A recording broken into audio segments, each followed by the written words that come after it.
So ಇಂದು ಏನು ಟ್ರಸ್ಟ್ನ ಸಭೆ ನಡೀತಾ ಆ ಟ್ರಸ್ಟ್ನ ಸಭೆಯಲ್ಲಿ ವಚನಾನಂದ ಸ್ವಾಮೀಜಿಯವರ ಪದಚ್ಯುತಿ ಮಾಡಲಾಗಿದೆ. ಸೊ ಇದೆಲ್ಲದ್ರ ಬಗ್ಗೆ ಮಾತಾಡಲಿಕ್ಕೆ ನಮ್ಮ ಜೊತೆ ಟ್ರಸ್ಟಿಗಳಾದಂಥ ಎಚ್ ಎಸ್ ನಾಗರಾಜ್ ಅವರ ಸರ್ಗ ಇವತ್ತಿನ ಸಭೆ ಏನಾಯಿತು, ಯಾಕೆ ಸ್ವಾಮೀಜಿಯವ್ರನ್ನ ಉಚ್ಚಾಟನೆ ಮಾಡಿದ್ರು?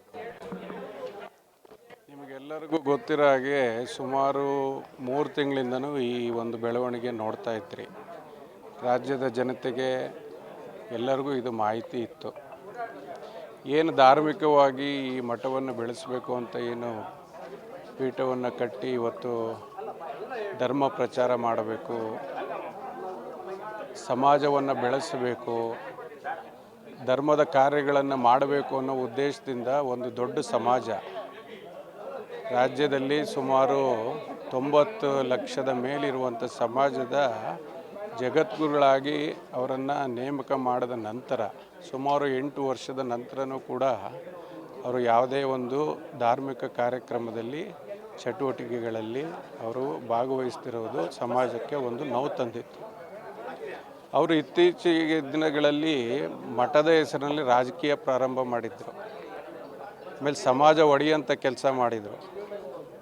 ಎಲ್ಲೂ ಬೇಡ, ದಾವಣಗೆರೆಯಲ್ಲೇ ತಗೊಳ್ಳಿ, ಈಗ ನೋಡಿದ್ರಲ್ಲ ಹೊರಗಡೆ ನೋಡೋಂಥ ಡ್ರಾಮಾ, ಅಲ್ಲಿ ಯಾರ್ಯಾರಿದ್ದರೂ ಅವ್ರು ಆಲ್ರೆಡಿ ಒಂದು ಮಠವನ್ನು ಮುಗಿಸಿ ಬಂದಿರೋರು. ಅಲ್ಲಿ ಅವ್ರ ಕೆಲಸ ಏನು ಅಂದರೆ ಈ ಮಠಗಳಲ್ಲಿ ಹೋಗಿ ಲಾಭವನ್ನು ಪಡೆಯೋದು, ಸಮಾಜದ ಹೆಸರಿನಲ್ಲಿ ರಾಜಕೀಯ ಮಾಡೋದು, ಪ್ರಚಾರ ತೆಗೆದುಕೊಳ್ಳೋದು, ಸಮಾಜ ಬೆಳೆಸೋ ನಿಟ್ಟಿನಲ್ಲಿ ಅಲ್ಲಿ ಬಂದಂಥವ್ರು ಯಾರೂ ಇಲ್ಲ. ಇವತ್ತು ನಮ್ಮ ತಂದೆಯವರು ಕಟ್ಟಿದಂಥ ಎಚ್ ಶಿವಪ್ಪಾಜಿಯವರು ಕಟ್ಟಿದಂಥ ಸಮಾಜ ಏನು ಹರಿಹರದಲ್ಲಿ ಮತ್ತು ಜಿಲ್ಲೆಯಲ್ಲಿ ಒಗ್ಗಟ್ಟಾಗಿ ಏನು ಮುಂದೆ ನಡೆಸ್ಕೊಂಡು ಹೋಗ್ತಿದ್ವೋ ಅದನ್ನು ಈ ಸ್ವಾಮೀಜಿಗೆ ಬಂದು ಹೊಡೆದಿದ್ದಾರೆ.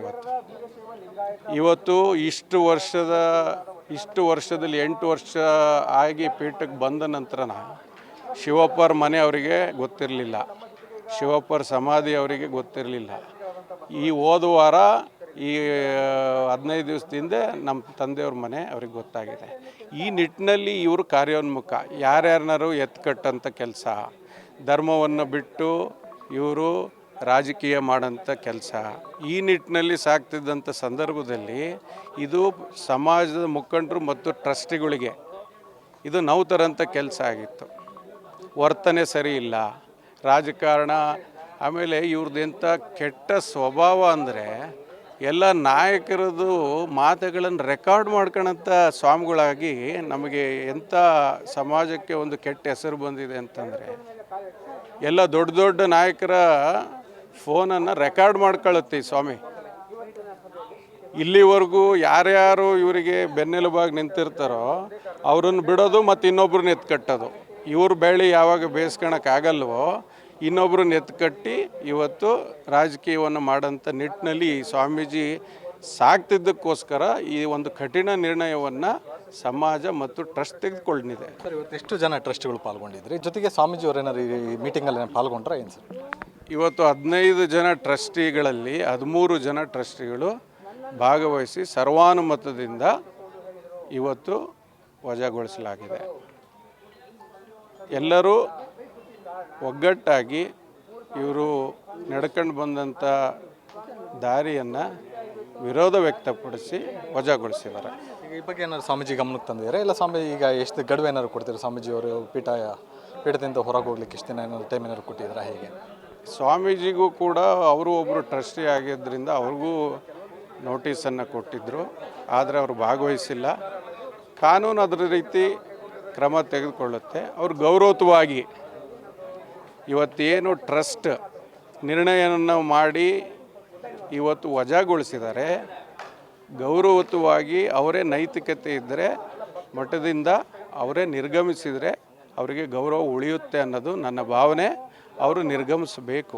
ಈಗ ಸ್ವಾಮೀಜಿಯವರು ಸರ್ ಈಗ 2 ಮಠದಲ್ಲಿದ್ದರು, ಅಂದರೆ ಈಗ ಶ್ವಾಸ ಇದರಲ್ಲಿದ್ದರು, ಜೊತೆಗೆ 2 ದೋಣಿ ಮೇಲೆ ಕಾಲು ಇಟ್ಕೊಂಡಿದ್ದೇನಾದ್ರು ಪ್ರಮುಖ ಕಾರಣ ಆಯಿತು? ಇಲ್ಲ ಅದ್ರ ಜೊತೆಗೆ ಬೇರೆ ಏನಾದ್ರು ಕಾರಣಗಳು? ಇಲ್ಲ, ಅದು ಒಂದು ಮೇಜರ್ ಕಾರಣ. ಮತ್ತು ಅವರ ನಡೆನುಡಿ, ಅವರ ನಡವಳಿಕೆ, ಅವರು ಸಂಪೂರ್ಣವಾಗಿ ಧಾರ್ಮಿಕ ಕಾರ್ಯಕ್ರಮವನ್ನೇ ಬಿಟ್ಟು ಇನ್ನೆಲ್ಲ ಕಾರ್ಯಕ್ರಮಗಳನ್ನು ಮಾಡೋದ್ರ ಕಡೆ ಅವ್ರ ಗಮನ.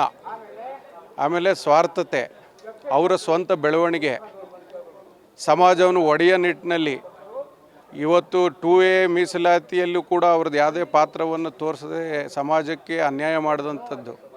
ನಾವು 2A ಮೀಸಲಾತಿಯಲ್ಲಿ 2 ಪೀಠವನ್ನು ಒಂದು ಮಾಡಿದರೂ ಕೂಡ ಇವತ್ತು ಯಾರು ಅದನ್ನು ಮಾಡಿದಾರೋ ಅವರಿಗೆ ಅವರು ಇವತ್ತು ವಿರೋಧವನ್ನು ಮಾಡಿ ಇನ್ನೊಬ್ಬರನ್ನ ಎತ್ತುಕಟ್ಟಿ ಇವತ್ತು ಸಮಾಜ ಒಡೆಯುವಂಥ ಕೆಲಸವನ್ನು ಮಾಡ್ತಾ ಇದ್ದಾರೆ. ಈ ನಿಟ್ಟಿನಲ್ಲಿ ನಾವು ನಿರ್ಣಯವನ್ನು ಮಾಡಿದ್ದೇವೆ. ಸೊ ಇದಿಷ್ಟು ಏನು ನಾಗರಾಜ್ ಅವರ ಮಾತು. ಕ್ಯಾಮ್ರಾ ಪರ್ಸನ್ ಅಣ್ಣೇಶ್ ಜೊತೆ ಪ್ರವೀಣ್ ಬಾಡ, ಒಂಕಣ ನ್ಯೂಸ್, ತಾಂಡೂರು.